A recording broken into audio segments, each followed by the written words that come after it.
I want to bring in the man to my, not politically, but geographically. He's sitting right here. His name is Judge Andrew Napolitano, in case you didn't know. I want more on this, the people's right to see other people's tax returns. There's no such right. You know, you're correct about that, and I agree with Larry on that. There's an interesting phrase in her condemnation of the president. She also condemns the Republican Congress. I'm speaking of Mrs. Pelosi. Yep. The reason for that is because there has been legislation introduced by a congressman from New Jersey which would force the White House to cough up the president's tax returns, and Speaker Ryan will not permit that legislation to come to a vote. I'm certain it would be defeated on a party line vote, but he won't even permit the vote, which is why she's complaining.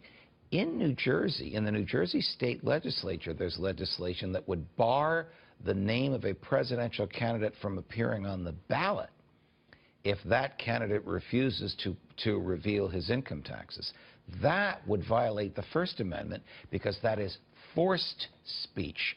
That is the government compelling someone to speak when they don't want to, which is prohibited by the First Amendment. And how long would it take to litigate that before the next election? Oh, you'd get an answer right away. Oh, you would? Because of the short period of time it would take to print the ballot. It would be unconstitutional on its face. Almost any federal judge would invalidate it. Now, President Trump, he takes off for Wisconsin this afternoon, a little bit later on today. He's going to sign an executive order, buy American, hire American. Enclosed within that executive order, we understand he's trying to change the immigration system away from a lottery, where you draw lots to who comes in, and replace it with a merit-based system of points. You've done this, you've done that, we want you, we don't want you. This is part of your, in my view, very valid criticism of the Congress, because the Congress has done nothing. The progress that has been made to secure the borders since January 20th this year is because of one man, and only one man, the President of the United States, and the thousands, the tens of thousands, the hundreds of thousands of people in the executive branch that work for him. Congress has done nothing. The president cannot change the lottery into another system. That's a statute. Only Congress can do it.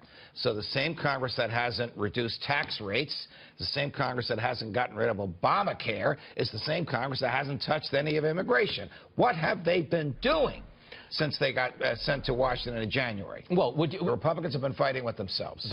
Exactly. Would you agree with me that what we should be doing is forcing Congress to stay in session over the long summer holiday? They call it a recess, it's a holiday.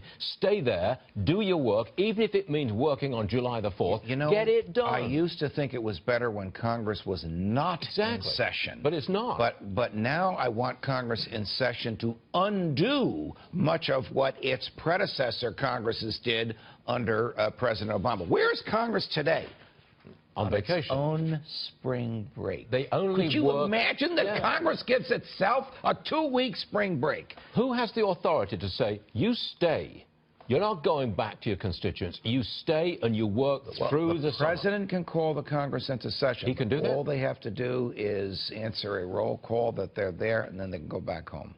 So it's almost ridiculous. So we cannot, nobody can compel them to do this. There's two conflicting parts of the Constitution. One says the president can call them in. The other says they set their own rules. Their rules are once they answer the roll call, they can go home. It's really ridiculous, but that's where we are. Out of the corner of my eye, Judge, thank you very much. Sure. I've just seen that.